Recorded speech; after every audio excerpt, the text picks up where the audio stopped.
Budget विश्लेषण के भाग 3 में बजट के महत्वपूर्ण बिंदुओं का अध्ययन करेंगे। केन-बेतवा लिंक परियोजना 9.08 लाख हेक्टेयर जमीनों को सिंचाई की सुविधा के क्रियान्वयन के लिए 1400 करोड़ परिव्यय आवंटन। इन जिलों को लाभ मिलेगा। मध्य प्रदेश के पन्ना, टीकमगढ़, छतरपुर, सागर, दमोह,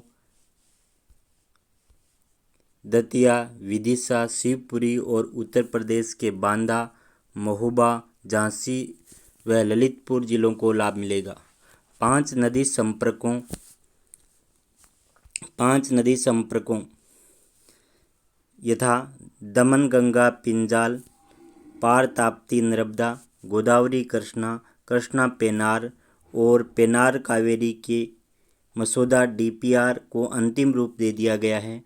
आपातकालीन ऋण लाइन गारंटी योजना ECLGS की अवधि मार्च 2023 तक बढ़ा दी जाएगी तथा इसके गारंटी कवर को 50,000 करोड़ बढ़ाकर कुल 5 लाख करोड़ किया जाएगा।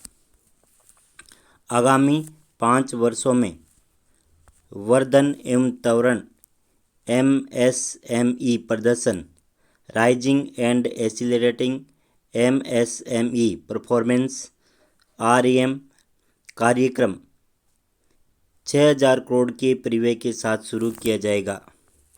ऑनलाइन प्रशिक्षण के जरिए नागरिकों की कुशलता बढ़ाने के लिए digital ecosystem for skilling and livelihood DESH stack e portal launch किया जाएगा।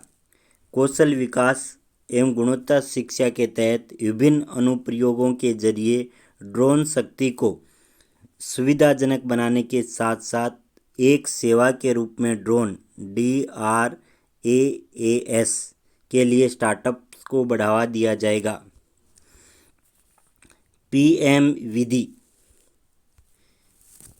PM ई-विद्या के एक कक्षा एक टीवी चैनल कार्यक्रम के विस्तार 12 टीवी चैनलों से बढ़ाकर 200 टीवी चैनल कर दिया जाएगा। व्यक्तिगत तौर पर पढ़ाई करने के लिए विश्व स्तरीय शिक्षा के लिए डिजिटल विश्वविद्यालय की स्थापना की जाएगी। गुणवत्तापूर्ण मानसिक स्वास्थ्य परामर्श और देखरेख सेवाओं के लिए राष्ट्रीय टेली मानसिक स्वास्थ्य कार्यक्रम शुरू किया जाएगा। गुणवत्तापरक मानसिक स्वास्थ्य परामर्श एवं देखभाल सेवाओं तक बेहतर पहुंच स्थापित करने के लिए एक नेशनल टेलीमेंटल हेल्थ प्रोग्राम राष्ट्रीय टेली मानसिक स्वास्थ्य कार्यक्रम शुरू किया जाएगा। पूर्वोत्तर की आवश्यकताओं के अनुरूप बुनियादी सुविधाओं और सामाजिक विकास की परियोजनाओं के लिए वित्त पोषण हेतु पूर्वोत्तर परिषद के माध्यम से पूर्वोत्तर प्रधानमंत्री विकास पहल prime minister development initiative for north east region PMEDEV नामक एक नई योजना चलाई जाएगी। 2022 में 100% 1.5 लाख डाकघरों में कोर बैंकिंग सिस्टम चालू किया जाएगा जिसमें किसानों और वरिष्ठ नागरिकों के लिए इंटरऑपरेबिलिटी और वित्तीय समावेश की सुविधा उपलब्ध होगी। अनुसूचित वाणिज्यिक बैंकों द्वारा देश के 75 जिलों में 75 डिजिटल बैंकिंग इकाइयां DBUS की स्थापना की जाएगी। भूमि के रिकॉर्ड के IT आधारित प्रबंधन के लिए विशिष्ट भूमि पार्सल पहचान IT based management of land record शुरू की जाएगी। सशस्त्र बलों के लिए उपकरणों में आत्मनिर्भरता को बढ़ावा देने के क्रम में पूंजीगत खरीद बजट के 2020-21 में 58% से बढ़ाकर वर्ष 2022-23 में घरेलू उद्योग के लिए 68% तक धनराशि का प्रावधान किया जाएगा। रक्षा के क्षेत्र में अनुसंधान एवं विकास के कार्यों को रक्षा अनुसंधान एवं विकास बजट के 25% हिस्से को उद्योग, स्टार्टअप और शिक्षा जगत के लिए खोल दिया जाएगा। वर्ष 2030 तक स्थापित सौर विद्युत का 200 गीगावाट लक्ष्य हासिल करने के लिए उच्च दक्षता के सौर मॉड्यूल्स निर्माण के लिए उत्पादन से जुड़े प्रोत्साहन के लिए 19,500 करोड़ का अतिरिक्त आवंटन किया जाएगा। सरकार ने ब्लॉकचेन और अन्य प्रौद्योगिकियों के इस्तेमाल के लिए डिजिटल की शुरुआत करने का प्रस्ताव किया है, जिसे भारतीय रिजर्व बैंक के द्वारा वर्ष 2022-23 में जारी किया जाएगा। हरित बुनियादी ढांचे के लिए संसाधन जुटाने के लिए सॉवरिन ग्रीन बॉन्ड जारी किए जाएंगे।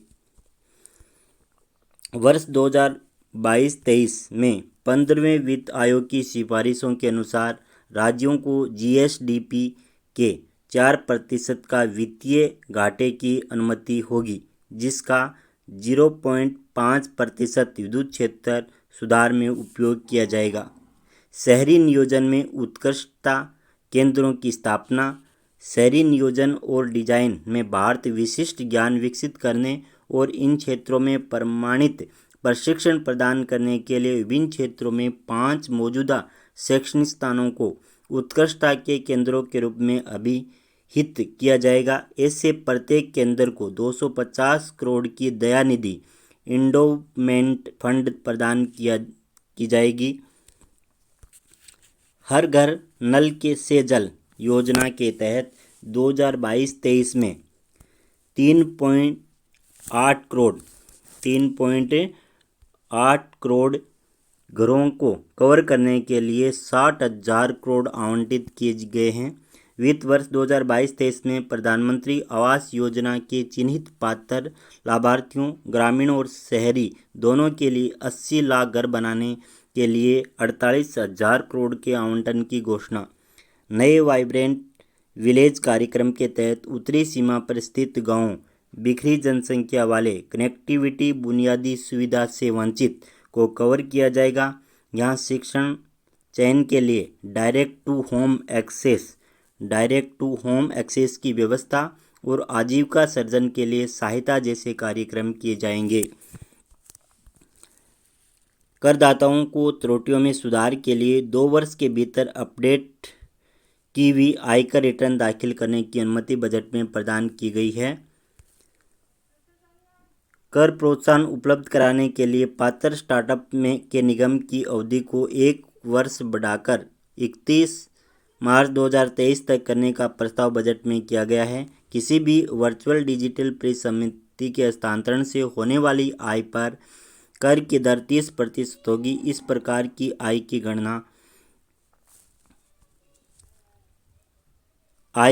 गणना करते समय अधिग्रहण लागत को छोड़कर को किसी भी खर्च अथवा भत्ते के लिए कटौती नहीं होगी। दिव्यांग आश्रितों को उनके माता पिता अभिभावकों के जीवन काल के दौरान, यानी माता पिता अभिभावक के 60 वर्ष की आयु प्राप्त करने पर भी बीमा योजना से वार्षिक और एक मुश्त राशि अदायगी की अनुमति होगी। धन्यवाद दोस्तों, चैनल को सब्सक्राइब करें तथा अपने दोस्तों के साथ शेयर